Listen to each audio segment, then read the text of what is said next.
Welcome, ladies, gentlemen, and ghouls of all ages, to another fantastic and well-traversed episode of Shadowrunnin on Empty.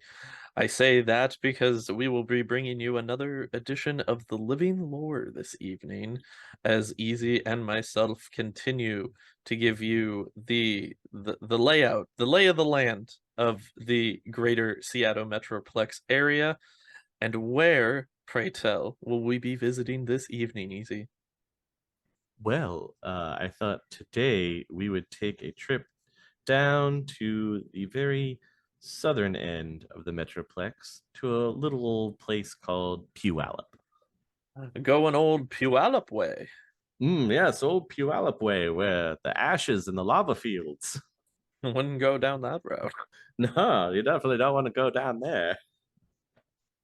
That's the dark and scary road. Oh, geez. So, Puyallup, also known as the potential beneath the ashes. Oh, Oh, I know, right? that's a snazzy nickname. I like it. All right. Not bad. So at a glance, really quick, like we've done with the other locations before, our population is looking at around 506,000. 81% below poverty level, though, with only an 18% corporate affiliation. So not a lot of corporate buildings down in Puyallup. Makes sense. The district of Puyallup has been through some major changes in the past 3 decades. It started when Mount Rainier erupted on August 17th of 2017, burying the fertile farmland and bountiful apple orchard under tons of ash. So there is your answer from asking beforehand. Yes, Mount Rainier blew its top. There you go. Call back to last episode for those of you eagerly anticipating, as I was, the reveal. That is unfortunate. Very unfortunate. A few years later, the land, still choked with ash, became home to thousands of non Indians fleeing the Native American takeover of the Western United States. Then comes the Holocaust of the Night of Rage, when tens of thousands of metahumans sought refuge in the district. The best news in years is that several major corporations have lately taken an interest in the district. Mitsuhama Computer Technologies has even announced plans to build a major plant in Puyallup. Such changes could mean that Puyallup's enormous potential in man made and natural resources might finally be tapped. People may one day come to think of Puyallup as a place where dreams become real, rather than lying buried in the ashes of Mount Rainier. I mean, that is a better perspective to try to put out there for people. One of hope instead of ashen wasteland. Yeah, exactly. It's like Mustafar, it's coming here for the commerce and not the scenery. You know what they've got plenty of, though. Limbs? I was gonna say high ground. Ah, that's a way better answer. That's a significantly better answer. They've Damn. clearly got tons of high ground. Puyallup is also the site of huge stretches of squatter camps. So you think there's lots of squatters in the Barrens? They've got nothing on Puyallup. It says people mill about like ants on a dunghill. Unlike the unsightly Redmond, Puyallup stretches of black lava fields are hauntingly beautiful, even though devoid of life. Poverty and misery may abound, yet a strange, lost beauty seems hidden under the ash, just waiting to be born again. Those who visit Puyallup should do so only via an escorted metro transit tour, or better yet, visit the scattered tourist sites via Federated Boeing's armored helicopters. Because regular helicopters will be attacked and attempted to be shot down by the squatters and other downtrodden that live in the area to try and loot it. I find it funny the concept of like trying to shoot a helicopter out of the sky when I'm assuming that these squatters probably don't have like, I don't know, ordnance or like something that Military would grade SAMs. yeah, something that would actually be able to probably shoot a helicopter out of the sky perchance. hmm I'm guessing that.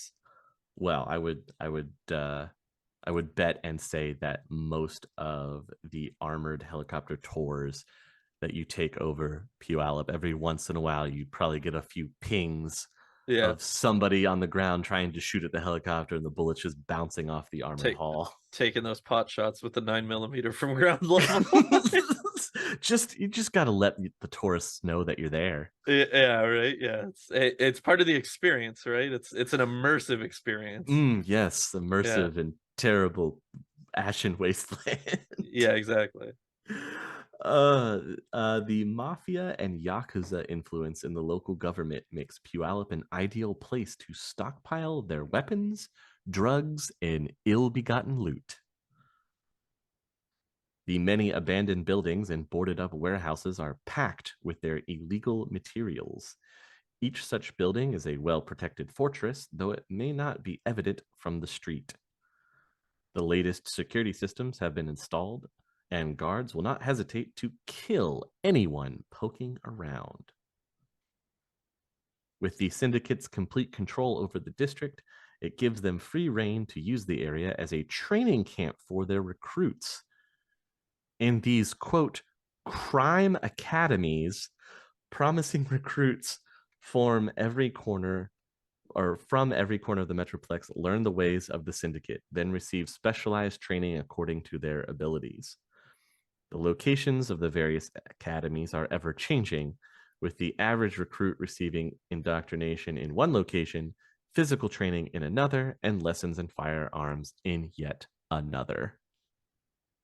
I mean, I do feel like the lava pits, the lava fields are probably a pretty solid place to store things that you don't want people to be able to find relatively easily. That does seem like a pretty good idea. Yeah, I would definitely agree. But having crime academies, Hey wow. man, you got to learn it on the streets.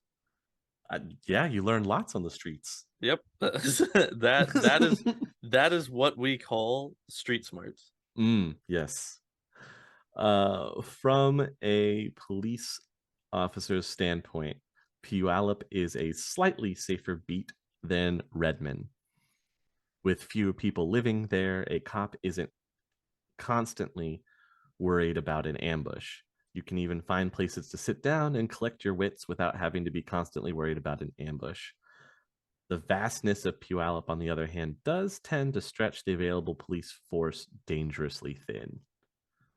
Because of this, Lone Star has mostly written off Puyallup and gives it a blanket rating E for security. That's clearly E for everyone. Yes, yeah, E for anyone interested in involving in being enrolled in crime school. That's Yes, this is yeah. where crime school is. Uh-huh. Puyallup is the largest district in the Seattle Metroplex. It's 1,000 square kilometers, stretching from the northern border with Auburn all the way to the Salish Council lands to the south and the east. The most spectacular geographic feature of the district is the Mowich lava flow, a souvenir of the rivers of burning lava that poured down after Mount Rainier erupted. Whole towns and villages were destroyed, and lava fires burned for days, obliterating nearly all the district's vegetation. When the lava finally cooled, it solidified and formed kilometer long beds of black, featureless rock. The lava flow also forever altered the course of the Puyallup River. As the lava poured into the river, it pushed the water up past the banks and flooded most of the low lying plains. In time, a new riverbed was formed, but some of the river water sucked beneath the flow still makes its way to the top as powerful steam geysers and lakes of toxic bubbling mud. A beautiful place to take the family. Yeah, you want those toxic mud baths and steam geysers, huh? Bring the whole family. We'll build a ranch. What Mount Rainier did not flood and scorch with lava, it blanketed with piles of ash almost 2 meters thick in some places. And for those of you playing at home, 2 meters in freedom units is 5 feet. Oh, you could jump that if you need to. 5 feet of ash. Yeah, 5 feet of ash with probably lava flowing underneath it in some form. Or toxic mud, you never know. Yeah, I'm sure it'll be fine. Cutting through the heaviest air filters and choking the life out of most of machine engines, a heavy layer of fine gray ash eventually covered every square kilometer of the district. Though all of Seattle is prone to earthquakes, Puyallup suffers the most severe tremors recorded. On average, the district experiences at least one major earthquake every 5 years. Oh, that's not too bad. I sometimes forget that Seattle being on the West Coast experiences earthquakes sometimes. Oh, I thought you were gonna say that 5 years isn't that long of a stretch of time. And I was like, I remember that every single day. I look down and I'm like, August of 2023? Where did the rest of this year go already? Oh, geez, I know. I know exactly what you mean. Yeah, no, West Coast is they get some it's because like it always feels like it's because they get small but frequent earthquakes, Hmm. whereas the East Coast we only hear about it when they're like crazy earthquakes, Yes, that's true. like a six or higher is the East Coast standard, whereas like Mm-hmm. the West Coast will get like, threes. Yeah, twos or threes, and they're like, oh, it's just another day. Yeah, we actually had one. There was the last big one that went through Southern California. We actually got like some like ripple here because I Hmm. remember me and my wife were sitting in the living room and we felt like a little shake Hmm. and we just kind of looked at each other and we were like, was that did we did we just did we just have an earthquake in Arizona? And then I went and checked on social media and everybody was talking about how they were like, did anybody else feel that? Is that just me? Is that and my favorite thing to come out of it was I posted it was a picture of like a plastic lawn chair laying on its side and it just said Arizona Remember? earthquake, we will rebuild. It's funny that you say that because I remember back a long while ago, there was one that was felt over here on the East Coast. uh It was like from Virginia or something. There was something that caused a small quake, and we felt it all the way up here. And I remember I was sitting in the living room and the walls just start vibrating and like, what the heck is that? And then of course, uh same thing on social media. Anybody else feel that? And then we also had the lawn chair fallen over onto its side. It just said the date with never forget we will rebuild. So I guess it's just that's the meme. For those of us who don't ever really have to live in areas where earthquakes are constant or consistent threats, Mhm. yes. Yes, it is much easier for us to be able to make those memes and jokes about That is true. That is very true. it. Oh boy. Well, the other thing that you have to worry about in Puyallup, as if toxic mud, steam geysers, and layers of ash wasn't enough, um, Puyallup also has the worst air pollution in the Metroplex.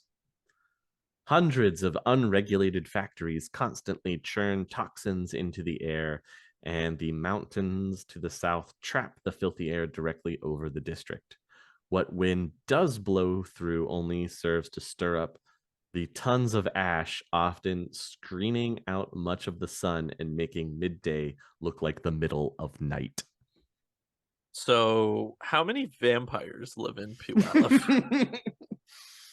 Oh man, I can only speculate how many creatures that have an aversion to sunlight prefer to stay in Puyallup because the sun is usually blocked out most of the I time. like to imagine that the Puyallup vampires would just be the Lost Boys vampires, Mm-hmm. where they've got, the 80s punk aesthetic, feather earrings and the whatnot, riding around the lava fields on dirt bikes. Be Exactly. kind of, you know what? That'd be kind of cool, actually. Now that we're talking about this, I kind of want this. So I'm just throwing that out there for, Fair enough. if our DM happens to be listening to this episode, I see. Yes, some vampire dirt bike 80s go 80s gang. 80s punk aesthetic vampire dirt bike go gang operating out of Puyallup would be pretty fucking cool, man. Oh my Just god. throwing that out there. They've all got the black leather jackets with the spikes. Yep, black leather jackets with the spikes, the bandana tied around the ankle. Mm-hmm. It's Mm-hmm. oh, this could be very good. Oh man. Everybody's wearing different shades of plaid pants. Yes. the All of their all shade of of the motor. plaid pants can denote their rank within the gang. Oh, Oh my god. the red plaids are the menials. You got to make them edgy too. So of course, all their helmets have varying different aesthetics of stylized skulls. Oh yeah, okay, yeah. Hmm. I could also see, the spike mohawk. Could be Oh good. yes, Like actual yes. like metal spikes of a Hmm. mohawk on a skull could be pretty good. Hmm. But See, this is all just speculation here. yeah, we'd have to go down there to find out and make sure that it's true. But Yeah, yeah. I'm just, I'm saying. so the economy of the district is absolutely terrible. It's very much likened to Redmond's in that it is very non-existent because a lot of the major mega corporations don't want to take the risk of building something there. Most businesses that do exist in the Puyallup area are usually fronts for either the Yakuza or the Mafia. Mm, interesting. I mean, I have to feel like that's the majority of commerce, right? Like who's opening, a stuffer shack in the lava field? I mean, I guess like if you open one next to like where the helipad is for the The armored tours. helicopter tours, like Hmm. that one's probably okay, but for everybody else, no. Come on. That's true. The few legitimate businesses in Puyallup have recently gotten a boost from an unlikely source. Mm. The Salish Sheed Council decided to do something about the air pollution and water pollution drifting into their lands from Puyallup. That's fair. So they announced that they would give grants to any business or corporation that implemented specified anti pollution controls in their production systems. Ah. Though it's encouraging news for the district's economy, it's not enough to create a boom of business in the area. Aww. Again, understandable. I feel like the people who would show up to work on that probably don't want to stay there longer than they have to. Probably not. So the neighborhoods we've got Carbonado. Most of Puyallup's orcs live in this lower class area. At the turn of the century, the land was one huge strip mine, annually producing tons of precious metals. Those days are gone. With only ugly pits and tunnels left behind, orcs live in the mining tunnels and in the few apartment complexes left standing. So it's true, like, Mines of Moria orcs. Yeah. Oh, that's so sad. I mean, they say that the people farming the lava fields of Puyallup delved too deeply and too greedily. They're looking for the Balrog. I mean, The orcs in this district have also been mining with the tools found in the area that were left over, apparently in a vain hope of finding more precious metals to revitalize that area to make it attractive to corporations again. The landscape is now so riddled with tunnels and caves that most people, particularly humans, refuse to go near it. fair. Hoo boy. Then we've got Hell's Kitchen. Hell's Kitchen is an appropriate name for this vast squatter's wasteland of solidified lava flows, boiling mud fields, steam geysers, and ash dunes. That's right, ash dunes. Yep, grab your best gal and your buggy and go make a weekend out of it. uh, Soon after the eruption of Mount Rainier, several engineering corporations built geothermal power plants on the solidified lava flows, hoping to turn the steam and hot water into electrical power. The computer crash of 2029 brought an abrupt end to the period of prosperity. Much less plans for constructions of geothermal plants. With the rising crime rate, many companies were forced to abandon existing plants, leaving the landscape dotted with the rusting hulks of forgotten power plants. Some actually find this inhospitable region to their liking. Shamans are attracted by the nature spirits that abound and often journey out into the wilderness to purify themselves. Talismongers wander the lava surface searching for bones of animals who have died of exhaustion or fallen into one of the many deadly pits. Some dwarves have tunneled down into the lava flows, often with their bare hands, gathering up rare minerals that they can then sell to chemical companies. Those are some dirty dwarves. I mean, I don't want to say they usually are because that seems disparaging, but you know, Always digging their tunnels. That's the stereotype, right? what are they digging so much for, huh? What's the dwarf conspiracy? What are they getting up to down there? They're looking for the Arkenstone. Those best. I mean, they say whoever finds it gets to be king, so That's what I hear. So that's the rumor at least. Uh, one of the next neighborhoods we have is Loveland. Contrary to its name, Loveland is a particularly rough section of the Puyallup Barrens. The streets are full of chip pushers, thieves, squatters, and prostitutes, catering especially to soldiers on leave from Fort Lewis, since the Fort Lewis district is right next door. Gotcha. Apparently, a Yakuza clan owns the north half of Loveland, while the Mafia controls the south. Fighting between them is frequent and bloody. The middle class Puyallup neighborhood is clean and tidy compared to some others. The Capitol building and cluster of surrounding businesses belie the stories of abject poverty throughout the rest of the district. This region owes much of its relative prosperity to the abundance of syndicate money in the hands of government officials.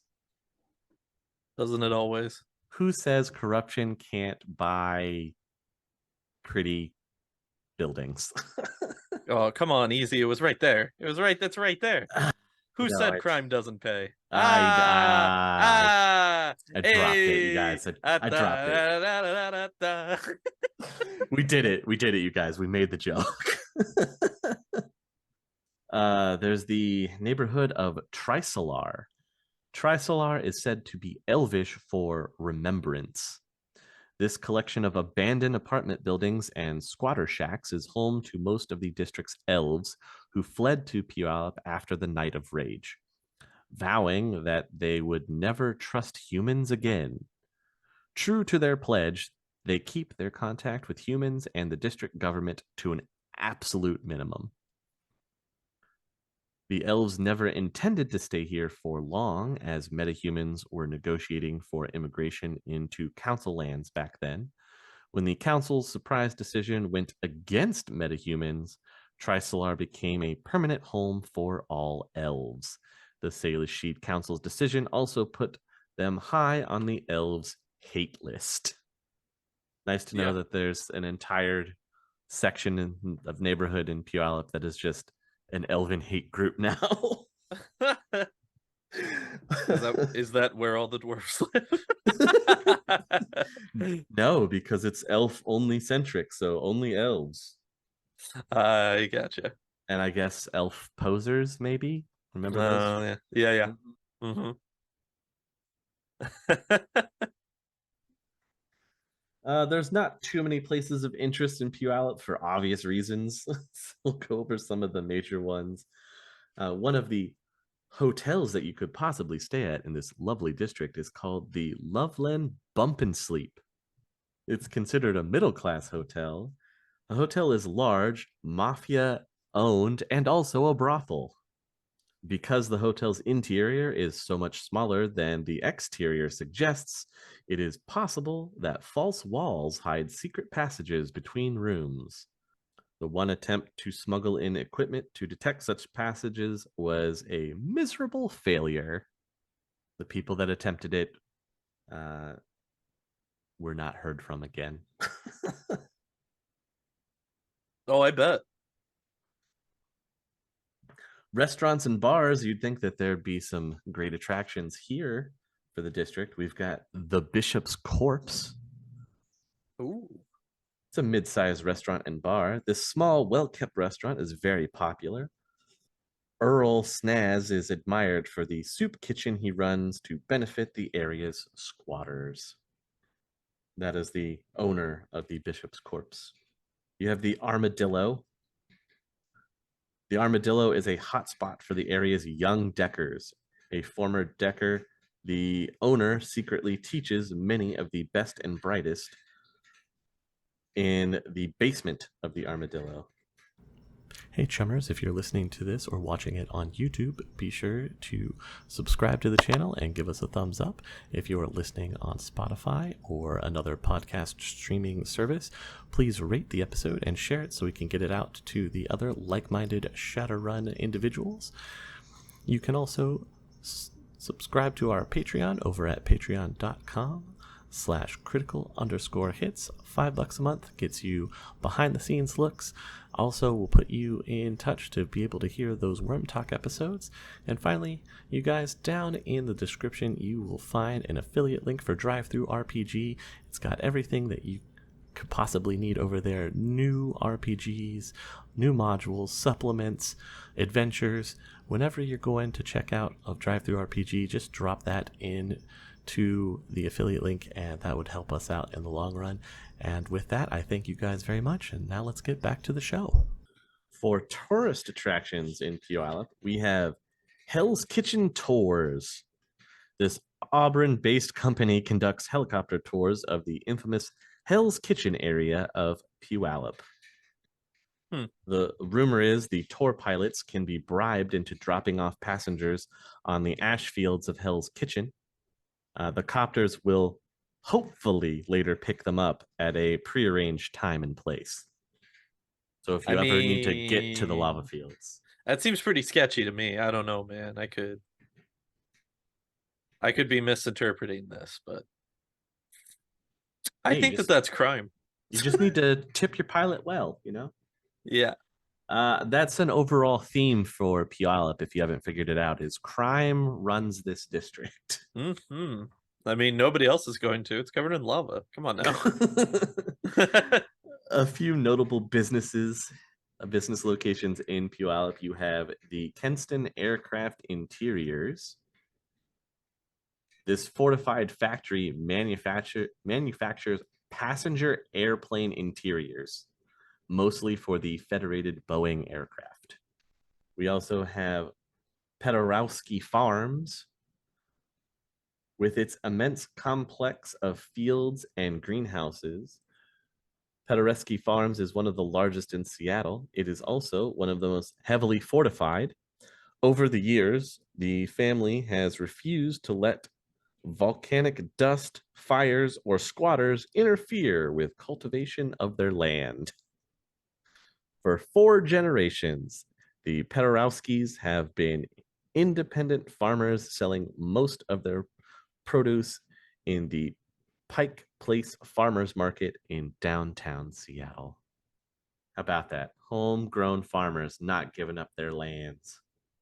I mean, yeah, I don't know what they're farming out there in Puyallup, but I more mean, power to them for standing by their ash covered lands.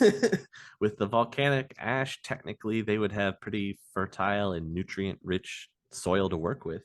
That's true. That is very, for the purposes of farming, it is actually probably a gold mine for agriculture. I didn't even think Hmm. about that. Yeah.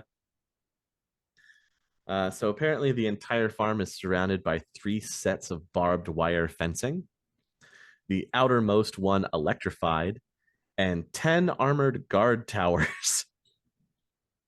every Okay. ranch Uh-huh. every ranch hand carries weapons and wears some type of armor. Such extreme measures are a response to 5 attacks by mobs of hungry squatters in the last few years. So there you go. You have multiple layers of security for these farms.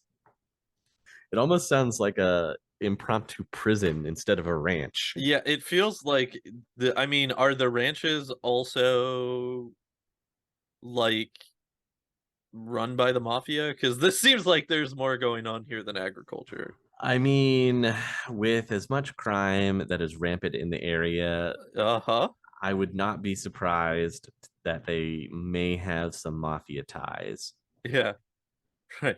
This is our this is our row of potatoes, and this is our row of asparagus, and here's our 16 acres of fine-tuned marijuana. Yeah, I mean, why wouldn't you? There's nobody that's going to come out there to stop you. Nobody's gonna go that far to check it, And also, if the sixth world always likes to adhere as closely as it does to the actual timeline, Washington Hmm. State was one of the first places that legalized recreational marijuana. So I'm Uh, sure that they are growing some dank firebud out there in the Puyallup lava lands, dude. they would probably call it Firebud too. Oh, I'm sure that there's a strain called Vesuvius. I'm sure I'm sure that there's a strain called Ashen Shadow. Like, come on. There's got to be Oh some pretty man. good ass names out there. See, we'll put it out to our listeners. Guys, let us know what your strain would be. Yeah, if you're growing that dank out in the Puyallup ash fields, what would you name your strain? What do you Yeah, got? let us know, please. So many options. Oh god, you've also got a place called the Black Junkyards. Okay. Most of this Is this run by are they junkyards run by the Black Lodge? Is Oh that god. Oh, oh. I hope not. Hey, crime. All right, I'm just saying. Crime everywhere. Crime everywhere.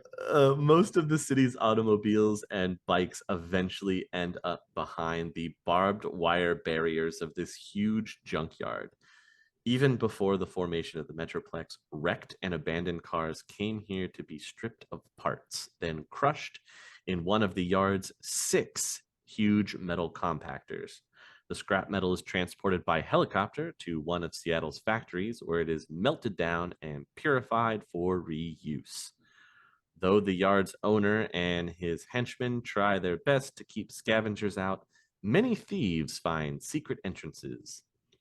Rat shamans are particularly adept at creeping into the yards and lifting some valuable scrap.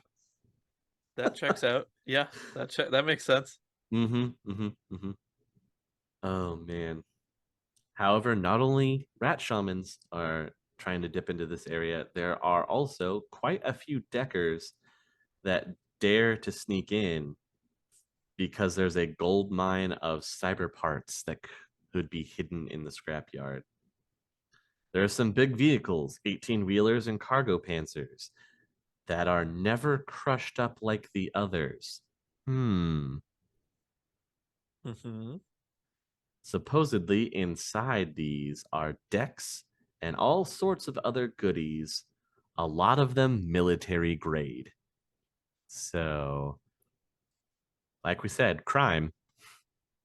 We're better to hide all of your illegal, ill gotten military grade weaponry, but in a junkyard. You can't tell me that the junkyard's not run by the Black Lodge. After that, So well, it's definitely got ties to the mafia. So, for medical care in Puyallup, you don't have very many options. Other than the estranged street doc that you might know that lives in the area, one of your other options is a place called the Good Samaritan. The Good Samaritan is a hospital with 29 floors that was originally completed in 2048, making it one of the newest hospitals in the city. However, the district has had difficulty hiring competent doctors and nurses to staff the hospital. that makes sense. And the rumor is that the UCOS may have had to send in a detachment of Army doctors and surgeons until the hospital can get fully staffed. And then we have our other lovely miscellaneous locations that are notable in this crime controlled lava infested district. You have Loveland Quinn's, which is a nightclub. This is the best nightclub in the Puyallup Barrens. It is owned by a Raymond Quinn, a genial orc who seems to know just how to attract the soldiers from Fort Lewis with the most money to burn. Well, yeah, as customary as it is, because I have to get this out to Tyler in regards to what we've talked about before with how the boys from Fort Lewis are generally probably treated when going to Puyallup. Mm-hmm. What's the matter? You've never seen a pussy before?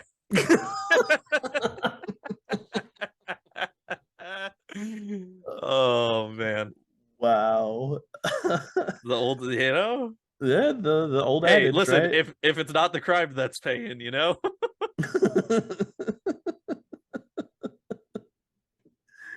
uh, Apparently, the interior of the club is just respectable enough to appeal to even the most honorable of soldiers, while also offering darker services to those who will pay for such pleasures.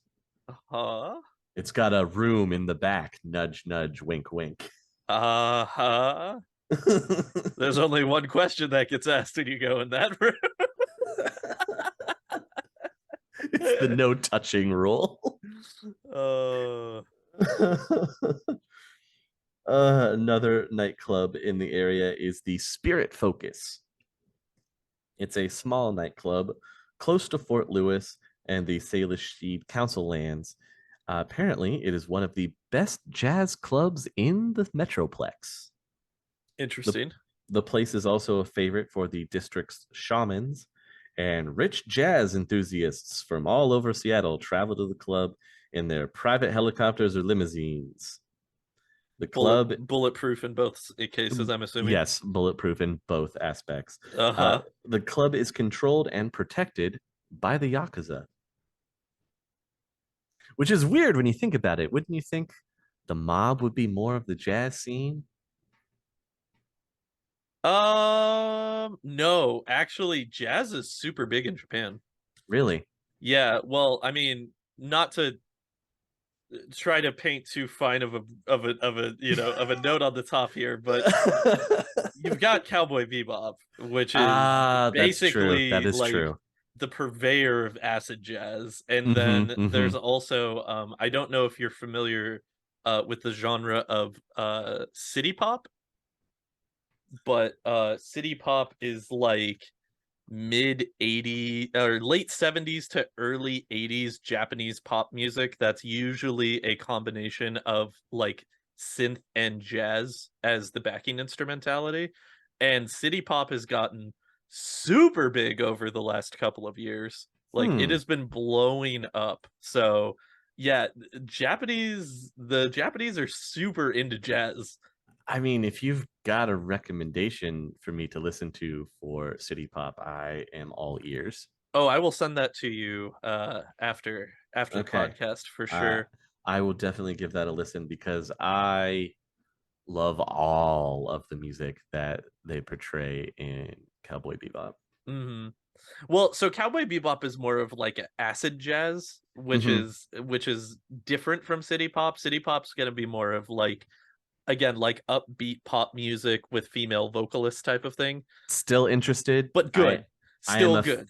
I'm a fan of baby metal, so let's go down this route. Listen, if we have been taught anything, it is that the Japanese are really good at hybridizing music genres into shit what's worth listening to, you know?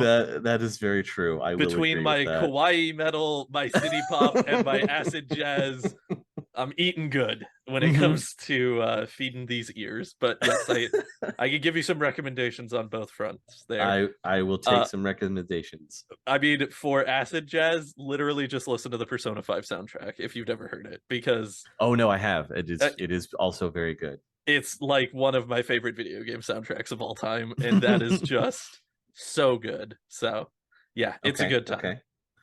Definitely good. Definitely worth looking into. But yeah, that doesn't really if anything, you know what?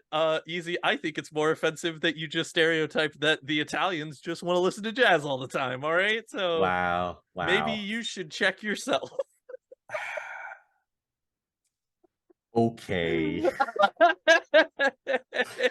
Wow. Let us know what you think, listeners. Should I check myself? is is easy just really letting that white privilege get the best of him right now? Is that what's happening?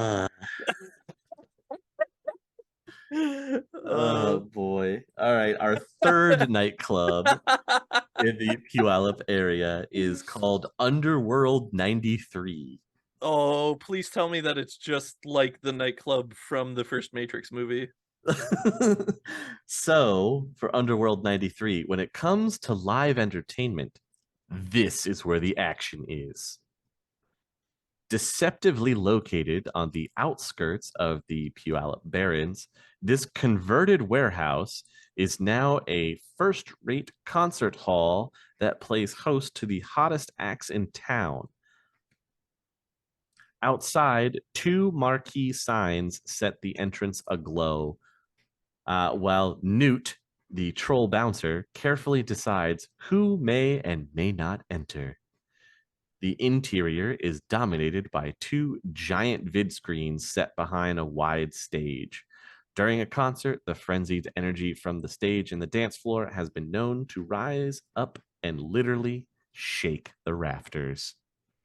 So is it like it is like a DJ like a techno Oh, it's like uh any live music. So oh DJ, it's just a venue in yeah, general. it's just a venue. Yeah. Ah. It is said that this place can make or break a performer. To play Underworld 93 is a sure sign that you're on your way. Ah. Very You're going cool. to be a big name in music if you land playing at Underworld 93.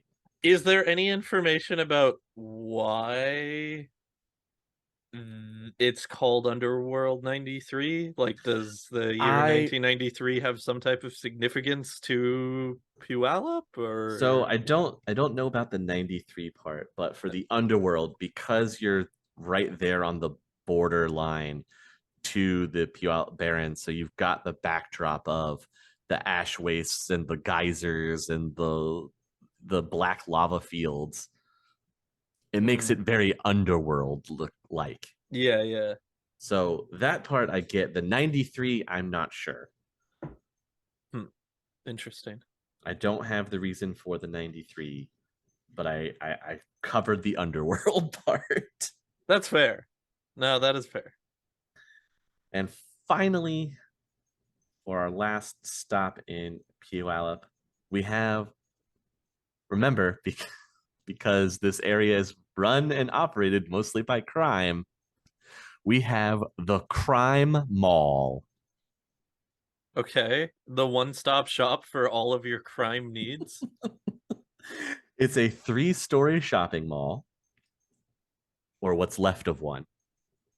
And all manner of criminals market themselves in this abandoned mall. In a parody of other malls, each criminal has opened up his or her own quote store to attract the business of people who need to go outside of the law. Customers locate an appropriate section of the mall, shop for the best price on a particular service, and complete the transaction. Lone Star regularly raids the crime mall, but the merchants have too many escape routes. It's usually only customers who get nabbed. So it's like a literal like black market pop-up shop. Yes. Okay, cool. I get behind that. It even is stated that even late at night, even armed security guards will not dare to venture into the crime mall. I mean, I wouldn't dare to venture into the crime mall at any time. It doesn't seem like it's like a great place, you know? I mean, if you want illegal goods, it might be one of your better bets, but Illegal goods at discount prices. I believe that is the banner on the front of the crime mall. illegal goods at haggle prices. Yeah, at negotiable pricing. Uh, Sometimes those negotiations may be at the end of a predator, an Ares predator, but well, you know, you can't win them all. you definitely need to go armed to the crime mall. The uh, I would say they are definitely pro open carry at the crime mall.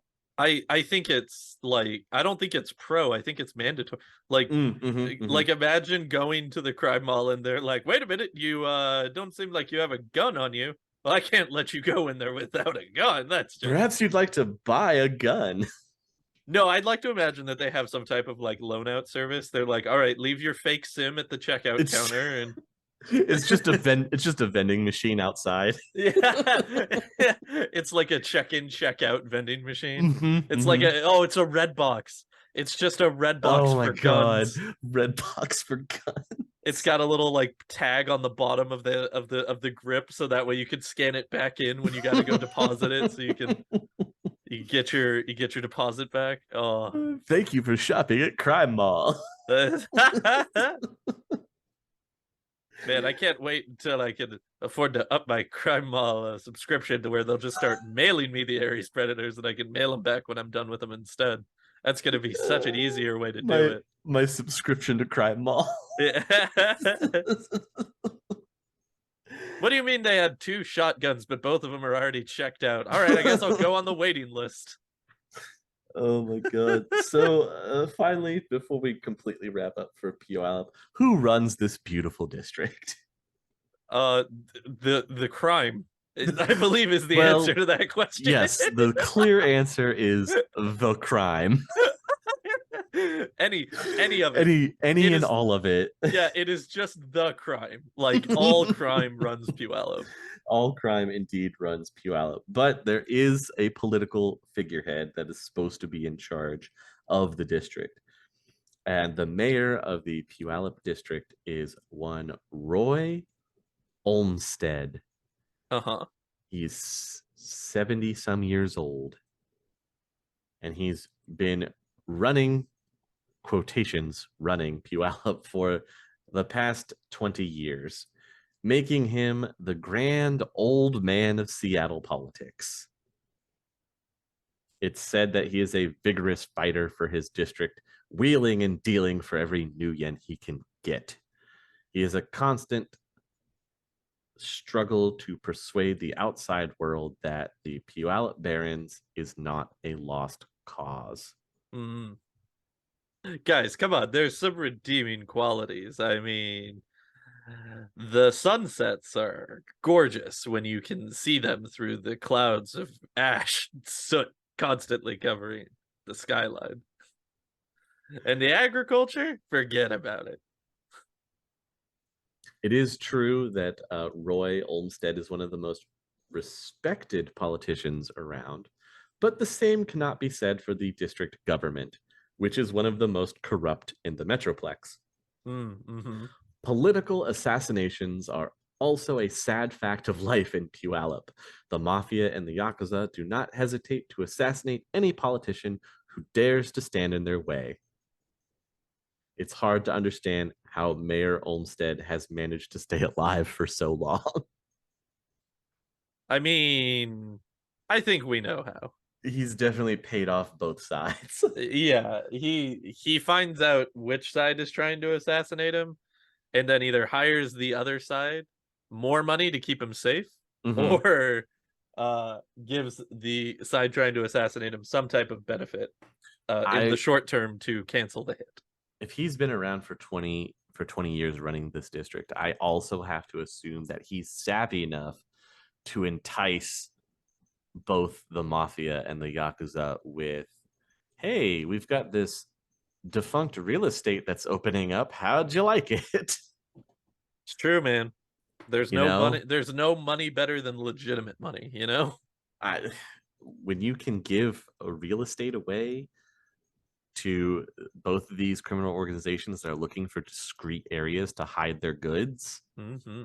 I mean, that's probably the way to go about it. Also, since he's the mayor of the area, he's got to know the schedules for when the juiciest convoys come through. So he just happens to leak that to one side or the other. That's what I'm saying. Like he's a man who's definitely playing both sides of the field at any given moment. Oh yeah, definitely. Yeah. Why have your allegiance bought by one side when it can be bought by both sides Mm-hmm. Yeah. Then you live a fat, comfy life.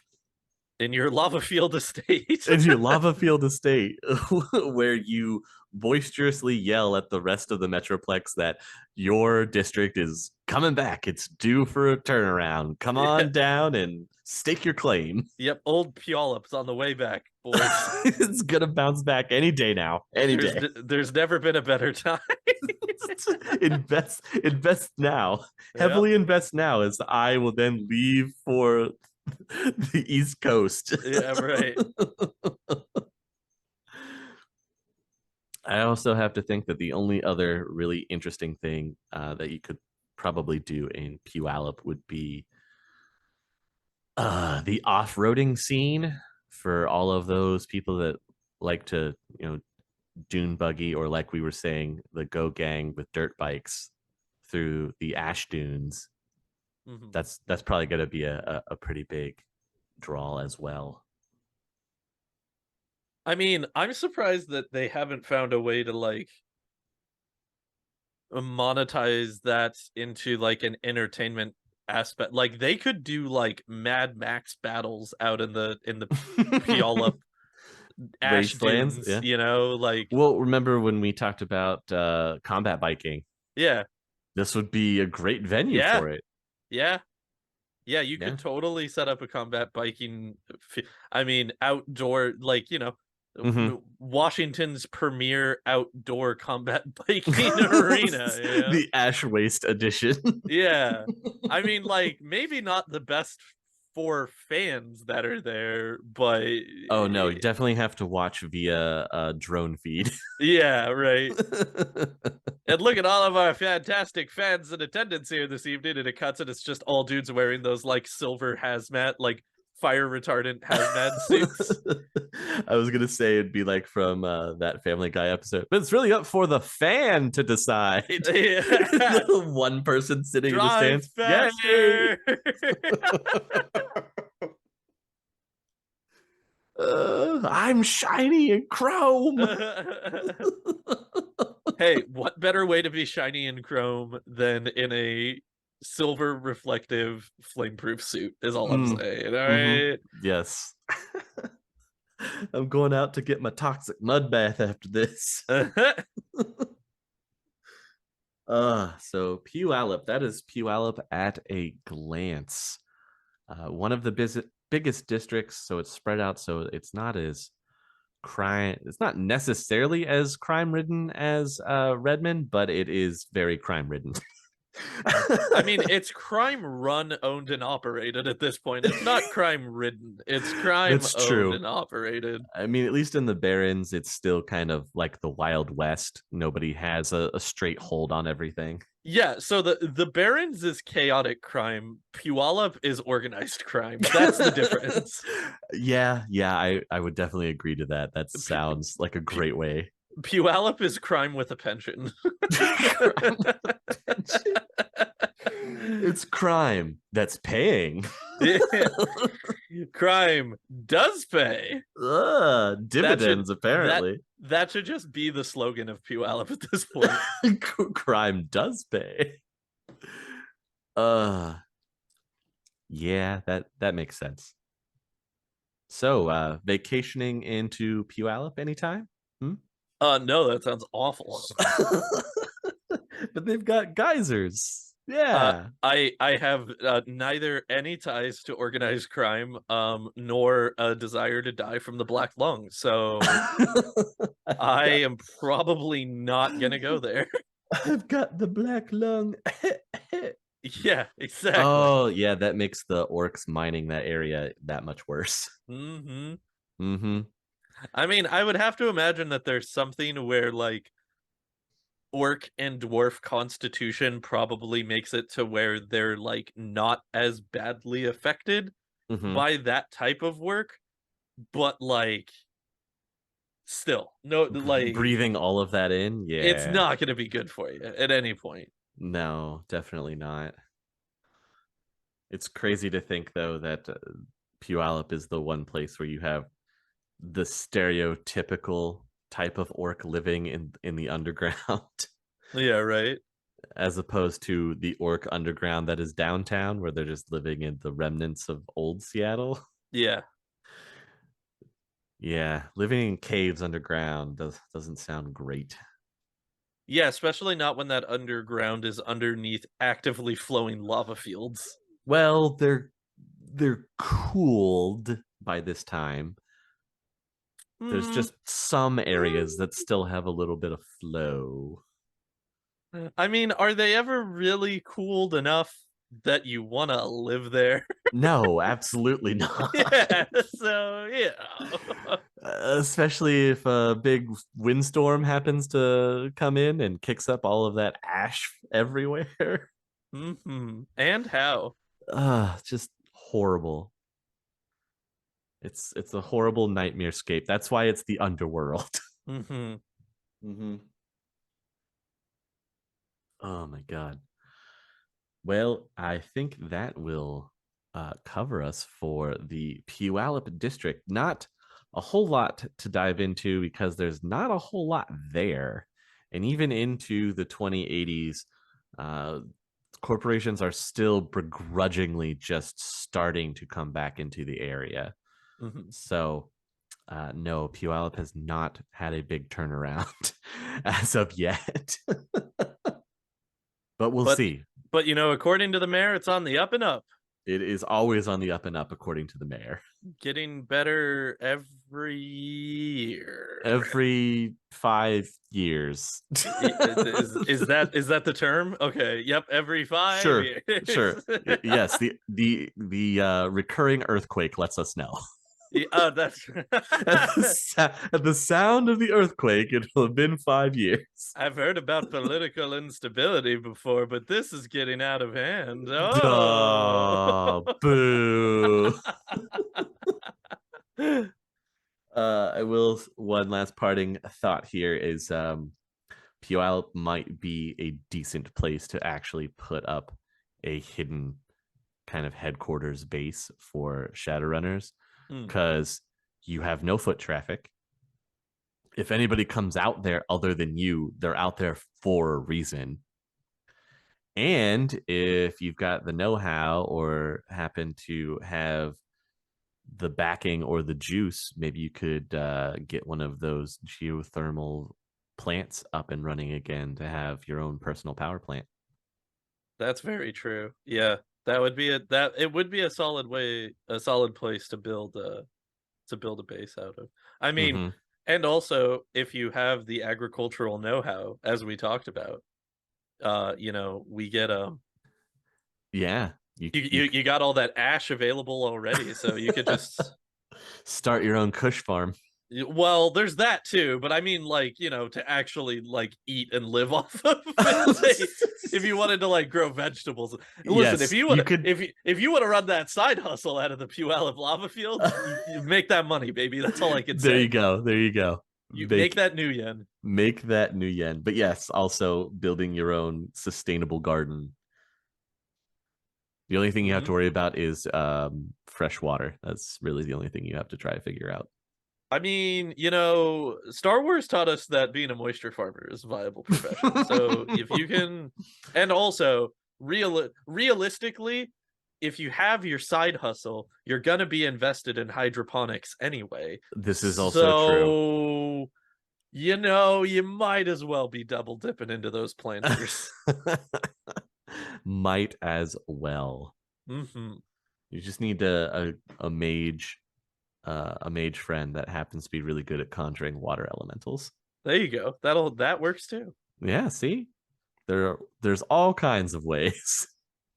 Well, you guys, that will wrap it for the Puyallup district of the Seattle Metroplex.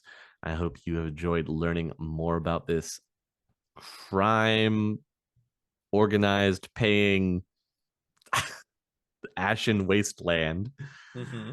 where you can Wasteland thriving, easy, thriving, thriving thriving, where you can on the up build and your up community. Shadowrunner's dream. Yes, Yes, exactly. your runner's dream can be had here in the district of Puyallup. It just takes some work. Let us know where you would want to set up base, or if you'd even want to venture into this lawless district. And as always, you guys, we will catch you in the next one. The Topps Company Inc. has sole ownership of the names, logo, artwork, marks, photographs, sound, audio, video, and/or any proprietary materials used in connection with the game Shadowrun. The Topps Company Inc. is granted permission to Critical Hits to use such names, logos, artwork, photographs, sound, audio, video, and/or any proprietary materials for promotional and informational purposes on its website, but does not endorse and is not affiliated with Critical Hits in any official capacity whatsoever.